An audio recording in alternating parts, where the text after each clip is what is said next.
तो इस प्रश्न का जो राइट आंसर होगा ऑप्शन नंबर सी आरबीसी।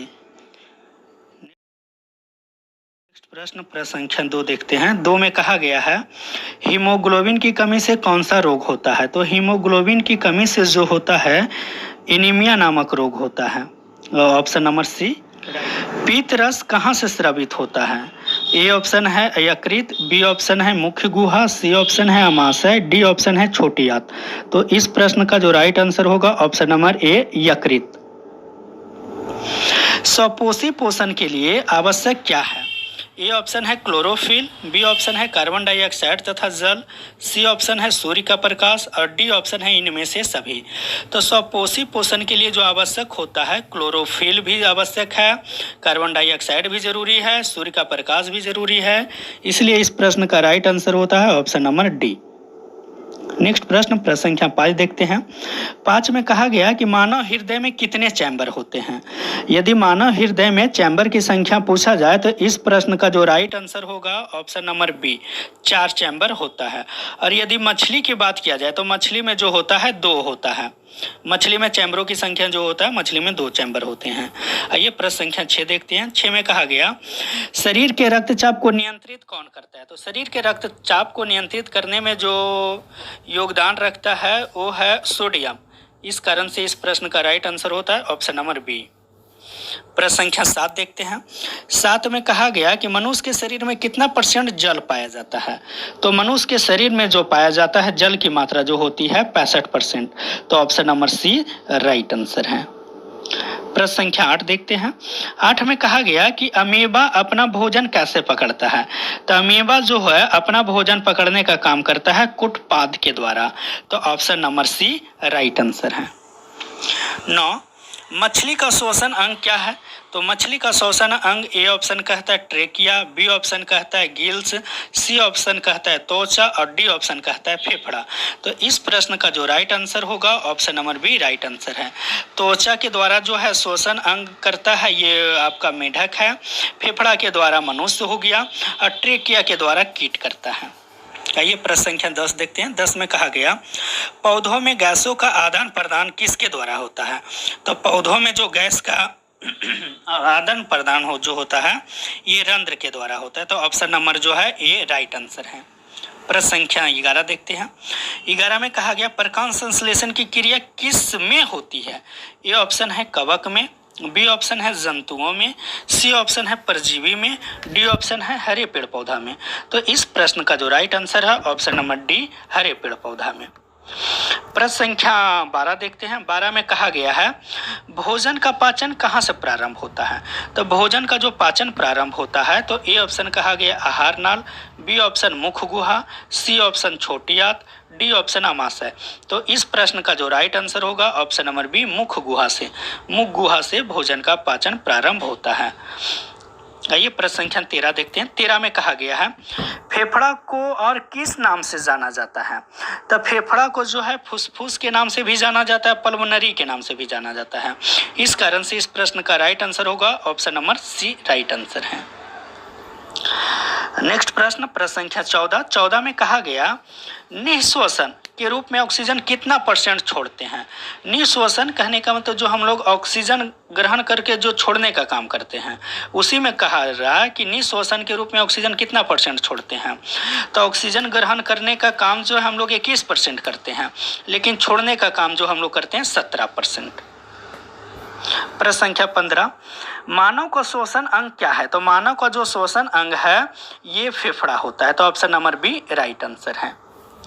प्रश्न संख्या 16 में कहा गया टाइलिन नामक एंजाइम कहाँ से निकलता है। ए ऑप्शन है पीयूष ग्रंथि, बी ऑप्शन है अग्नाशय ग्रंथि, सी ऑप्शन है लार ग्रंथि और डी ऑप्शन है इनमें से कोई नहीं। तो इस प्रश्न का जो राइट आंसर होगा option number C right answer होगा।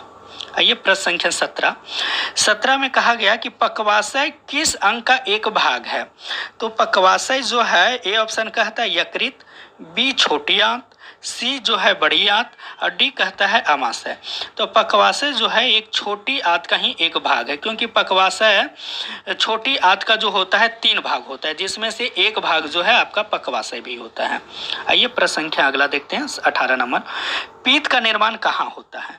तो पीत का निर्माण जो होता है, ए ऑप्शन कहता है पित्ताशय, बी यकृत, सी अमाशय, डी छोटी आंत। तो पीत का जो निर्माण होता है यकृत में होता है, तो इस प्रश्न का राइट आंसर हो गया ऑप्शन नंबर बी। लेकिन पीत जो है जमा जो होता है ये पित्ताशय में जाकर जमा होता है। आइए प्रश्न संख्या 19 देखते हैं। 19 कहता है कि अवशेषी अंग का उदाहरण है। ए ऑप्शन अमाशय, बी ऑप्शन अग्नाशय, सी ऑप्शन यकृत, डी ऑप्शन अपेंडिक्स। तो अवशेषी अंग का जो उदाहरण होता है ये अपेंडिक्स है, तो इस प्रश्न का राइट आंसर होता है ऑप्शन नंबर डी। आइए प्रश्न संख्या 20 देखते हैं। 20 में कहा गया है कोशिका का ऊर्जा गृह किसको माना जाता है? तो कोशिका का जो ऊर्जा गृह माना जाता है ये एटीपी को माना जाता है, जिसका पूरा नाम एडिनोसिन ट्राइफॉस्फेट होता है। तो इस प्रश्न का right answer option number B है। आइए प्रश्न संख्या 21 में कहा गया मानव पाचन तंत्र का सबसे लंबा भाग कौन है? पाचन तंत्र की बात कहा जा रहा है। तो पाचन तंत्र का जो होता है सबसे लंबा भाग जो होता है ये होता है आहार नाल, क्योंकि आहार नाल की लंबाई जो होता है लगभग ये 32 फीट तक ले ये लंबा होता है। तो इस प्रश्न का जो राइट आंसर है आहार नाल है। आइए प्रश्न संख्या 22 देखते हैं। 22 में कहा गया रक्त क्या है? तो रक्त जो है एक प्रकार का संयोजी ऊतक माना गया है, तो इस प्रश्न का राइट आंसर होगा option number A right answer है। आइए प्रश्न संख्या 23 देखते हैं। 23 में कहा गया जीभ का मध्य में कौन सा स्वाद बताता है? तो जीभ में जो होता है एक बताने का काम करता है मध्य भाग, ये किसी भी प्रकार का स्वाद नहीं बताता है। तो इस प्रश्न का जो राइट आंसर होगा option number D right answer है, क्योंकि जानते हैं कि जो होता है जीभ का अगला भाग जो होता है मीठा का बताने का काम करता है, और पिछला भाग जो होता है ये तीखा बताने का काम करता है, और मध्य में जो होता है ये कोई भी स्वाद बताने का काम नहीं करता है। ये प्रश्न संख्या 24 देखते हैं। 24 में कह रहा है कि मानव के वक्ष गुहा में क्या पाया जाता है? तो मनुष्य के जो होता है वक्ष गुहा में ये पाया जाता है फेफड़ा पाया जाता है। तो इस प्रश्न का जो राइट आंसर होता है option number C right answer है। आइए प्रश्न संख्या 25 देखते हैं। 25 में कहता है कि दांत के बाहरी परत को क्या कहा जाता है? तो जानते हैं कि दांत पर में जो होता है 2 परत पाया जाता है, जिसमें से इसकी बाहरी परत को हम लोग जो है कहते हैं एनामेल कहते हैं, और दांत के अध्ययन को हम लोग ओडोंटोलॉजी के नाम से जानते हैं। आइए प्रश्न संख्या 26 में कहता है कि दूध की दांत की संख्या कितनी होती है मनुष्य में?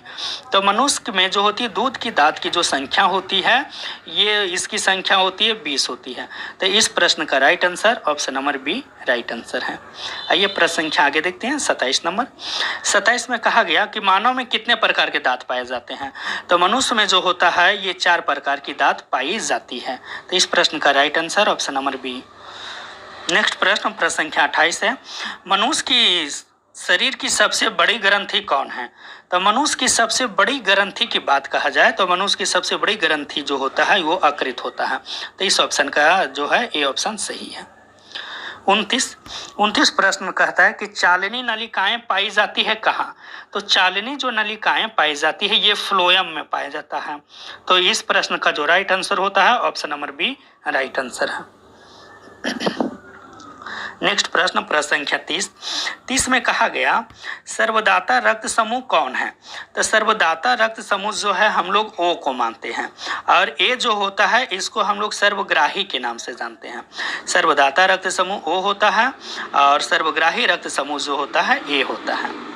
आइए प्रश्न संख्या 31 देखते हैं।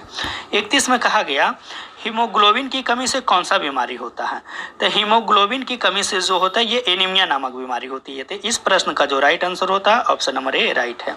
घेंघा आप लोग जानते हैं कि घेंघा जो होता है ये आयोडीन की कमी से होता है। मधुमेह जो होता है ये इंसुलिन की कमी के कारण होता है। तो इस प्रश्न का right answer option number A है। ये 32 नंबर प्रश्न में कहा गया आरबीसी का जीवन काल कितना दिनों का होता है? ए ऑप्शन कहता है 120 दिन का, बी ऑप्शन कहता है 4 दिन का, सी ऑप्शन कहता है 90 दिन का, डी ऑप्शन कहता है इनमें से कोई नहीं। तो आरबीसी का जो जीवन काल होता है ये होता है 120 दिन का। तो इस प्रश्न का right answer option number A हो गया। प्रश्न संख्या 33 में कहा गया रक्त के स्कंदन में कौन सा तत्व या धातु सहायक होता है? तो इस प्रश्न में यदि पूछ रहा है कि तत्व या धातु की बात कह रहा है, तो तत्व या धातु की बात कहा जाता है तो इसमें जो होता है रक्त के स्कंदन में डी, जिसको हम लोग कैल्शियम कहते हैं। लेकिन यदि आपसे पूछा जाए कि कौन सा विटामिन मदद करता है, तो विटामिन जो होता है इसमें के मदद करता है। लेकिन यदि आपसे पूछा जाए कि कौन सा जो होता है प्रोटीन मदद करता है, तो प्रोटीन की बात कहा जाता है तो फाइब्रिनोजेन तथा प्रोथ्रोम्बिन करता है। लेकिन यदि आपसे पूछा जाए कि कौन सा रुधिराणु मदद करता है, तो रुधिराणु में मदद करता है ये थ्रोम्बोसाइट। लेकिन इस प्रश्न में पूछ रहा है तत्व या धातु, तो इसी कारण से इस प्रश्न का right answer option number D हो गया। आइए नेक्स्ट प्रश्न संख्या 34 में कहा गया कि अनुवांशिकी रोग निम्नलिखित में से कौन है? अनुवांशिकी रोग जो है, ए ऑप्शन कहता है चेचक, B option typhoid, C option haemophilia, D option हैजा।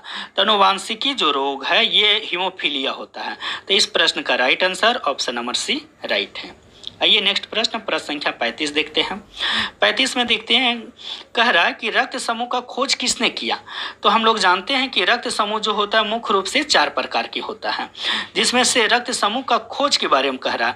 तो रक्त समूह का खोज जो किया था ये लैंडस्टेनर साहब किए थे, जिसका ऑप्शन नंबर सी हम लोग जानते हैं। जिसमें से ऑप्शन नंबर ए है, तो इसको जो है अरस्तु को हम लोग जीव विज्ञान का जनक कहते हैं।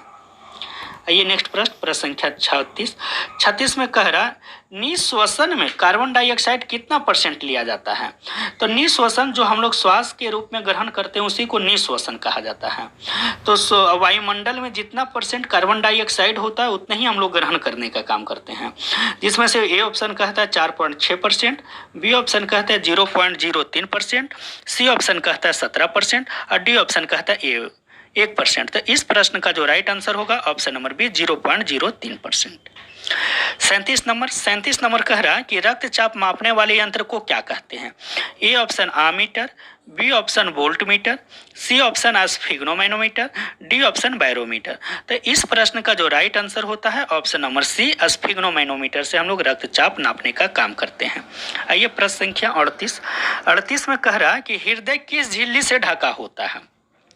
तो हृदय ए ऑप्शन कहता है पेरिकार्डियम नामक झिल्ली, बी ऑप्शन कहता है मेनिनजेज नामक झिल्ली, सी ऑप्शन कहता है पुलरल मेम्ब्रेन के द्वारा और डी ऑप्शन कहता है इनमें से कोई नहीं। तो हृदय के ऊपर जो झिल्ली लगा हुआ रहता है उस झिल्ली को हम लोग पेरिकार्डियम नामक झिल्ली कहते हैं। तो इस प्रश्न का right answer option number A हुआ। आइए प्रश्न संख्या 39 देखते हैं। 39 में कह रहा शुद्ध रक्त का परिवहन करता है। शुद्ध रक्त का परिवहन करने का काम कौन करता है? ए ऑप्शन कहता है धमनी, बी ऑप्शन कहता है हृदय, सी ऑप्शन कहता है जाइलम, डी ऑप्शन कहता है फ्लोएम। तो शुद्ध रक्त का जो परिवहन करने का काम करता है धमनी। तो इस प्रश्न का right answer option number A हो गया। 40 प्रश्न देखते हैं। 40 में कह रहा कि गुर्दे के बाह्य भाग को क्या कहते हैं? ए ऑप्शन कहता है medulla, B option cortex, C option धमनी, डी ऑप्शन सीरा। तो गुर्दे के जो बाह्य भाग होता है उसे हम लोग कोर्टेक्स के नाम से जानते हैं। तो इस प्रश्न का right answer option number B हो गया। आइए प्रश्न संख्या 41 में कह रहा है प्रकाश संश्लेषण के लिए कितना % सूर्य के प्रकाश की आवश्यकता होती है? ए ऑप्शन कहता है 1%, बी ऑप्शन कहता है 5%, सी ऑप्शन कहता है 10% और डी ऑप्शन कहता है 20%। तो इस प्रश्न का जो राइट आंसर होगा ऑप्शन नंबर ए 1% आवश्यक होता है। आइए प्रश्न संख्या 42 देखते हैं। 42 में कह रहा प्रकाश संश्लेषण के फलस्वरूप जल के टूटने से क्या निकलता है? मतलब प्रकाश संश्लेषण की जब क्रिया होता है तो उस समय जल जो विघटन होता है तो उससे किस चीज का निर्माण होता है? ए ऑप्शन कहता है हाइड्रोजन, बी कहता है ऑक्सीजन, सी कार्बन डाइऑक्साइड, डी सूर्य का प्रकाश। तो जल के विघटन होने से ऑक्सीजन का निर्माण होता है। तो इस प्रश्न का right answer option number B right answer है। आइए प्रश्न संख्या 43 में कह रहा वाष्पोत्सर्जन को किस यंत्र के द्वारा मापा जाता है? तो ए ऑप्शन है बैरोमीटर, बी ऑप्शन है फोटोमीटर, सी ऑप्शन है हाइड्रोमीटर, डी ऑप्शन है आमीटर। तो वाष्पोत्सर्जन जो नापा जाता है उस यंत्र को हम लोग फोटोमीटर के नाम से जानते हैं। Option number B right answer है। आइए प्रश्न संख्या 44 देखते हैं। एरिथ्रोसाइट किसे कहा जाता है? ए ऑप्शन है आरबीसी को, बी ऑप्शन WBC को, सी ऑप्शन प्लेटलेट्स को और डी ऑप्शन कोई नहीं। तो एरिथ्रोसाइट जो हम लोग जानते हैं RBC को कहते हैं और WBC को हम लोग ल्यूकोसाइट के नाम से जानते हैं और प्लेटलेट्स को हम लोग बिम्बाणु कह देते हैं। तो इस प्रश्न का right answer option number A right answer है। आइए नेक्स्ट प्रश्न संख्या 45 देखते हैं। 45 में RBC का कब्रगाह किसे कहते हैं? ए ऑप्शन है अग्नाशय, बी ऑप्शन है अस्थि मज्जा, सी ऑप्शन है स्प्लीन जिसे हम लोग प्लीहा कहते हैं और डी ऑप्शन है कोई नहीं।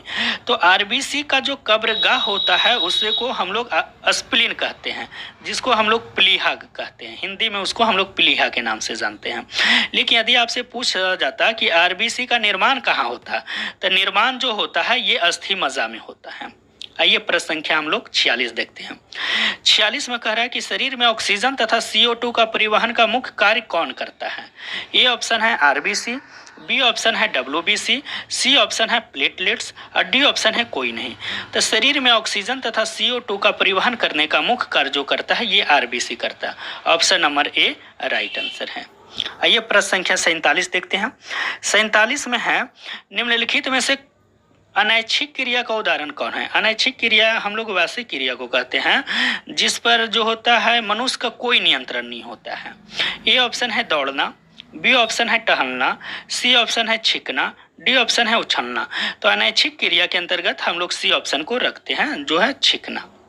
आइए प्रश्न संख्या 48 देखते हैं।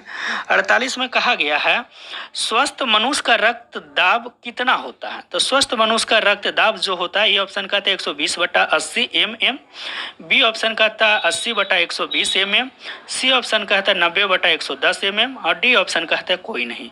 तो स्वस्थ मनुष्य का जो रक्तदाब होता है 120/80 mm होता है। तो प्रश्न संख्या ए जो है ऑप्शन नंबर ए राइट है। आइए प्रश्न संख्या 49 देखते हैं। 49 में कहा गया पेड़ पौधे में जल का परिवहन कौन करता है? ए ऑप्शन है जाइलम, बी ऑप्शन है फ्लोएम, सी ऑप्शन है उत्तक, डी ऑप्शन है कोई नहीं। तब पेड़ पौधे में जो जल का परिवहन करता है ये करने का काम करता है जाइलम के द्वारा होता है। आइए इस जो है सेट का अंतिम प्रश्न देखने का काम करते हैं। 50वां प्रश्न। 50वां प्रश्न में कहता है वृक्क के प्रमुख इकाई को क्या कहते हैं? वृक्क कहने का मतलब किडनी। ए ऑप्शन कहता है कोशिका, बी ऑप्शन कहता है न्यूरॉन, सी ऑप्शन कहता है नेफ्रॉन, डी ऑप्शन कहता है एलावोली। तो इस प्रश्न का जो राइट आंसर होगा ऑप्शन नंबर सी। वृक्क के जो प्रमुख इकाई होता है उसे हम लोग नेफ्रॉन कहते हैं। और यदि हम लोग से पूछा जाता है कि शरीर की प्रमुख इकाई कौन होता है, तो शरीर की प्रमुख इकाई जो होता है ये कोशिका होता है। और यदि पूछा जाता है कि मस्तिष्क का प्रमुख इकाई कौन है, तो मस्तिष्क का जो प्रमुख इकाई होता है ये न्यूरॉन होता है। अब